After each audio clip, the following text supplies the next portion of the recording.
We all like to think we know what solitude feels like. We mistake it for loneliness. But true solitude is the absence of anyone or anything to witness you. It's the silence that exists when you are the only living thing for miles.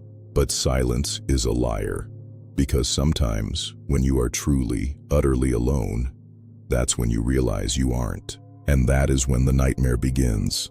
This is the story of Elias. The events I'm about to describe took place in November of last year, deep within the Blackwood Reserve of Oregon.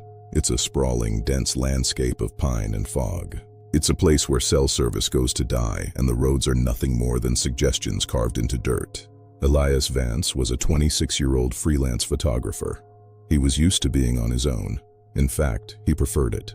He had spent the last 3 years traveling the country, capturing abandoned buildings and forgotten landscapes. He was a man who sought out silence. On November 14th, Elias parked his Jeep at the head of an old logging trail. His goal was to reach an abandoned fire lookout tower known as Station 4.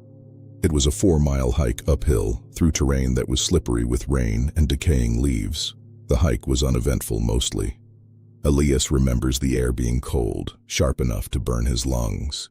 He reached the tower just as the sun was beginning to dip below the tree line. The tower was a rusted metal structure standing about 40 feet high, overlooking a valley of endless trees. He set up his camp inside the small glass-walled cabin at the top.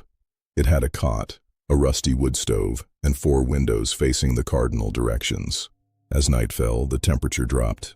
Elias cooked a simple meal of canned beans on a portable camping stove. He drank coffee. He checked his camera gear. He was entirely, blissfully alone, or so he thought. It was around 9:30 p.m. when the atmosphere shifted. Elias was sitting on the cot, reviewing photos on his laptop. The wind outside had picked up, whipping through the pines with a sound like rushing water. It was noisy. Nature is loud. But Elias noticed something underneath the wind. He took off his headphones. He listened. It was faint, very faint. It sounded like something heavy being dragged across the forest floor, far below the tower. Thump, drag. Elias rationalized it immediately. A fallen branch, a deer dragging its legs.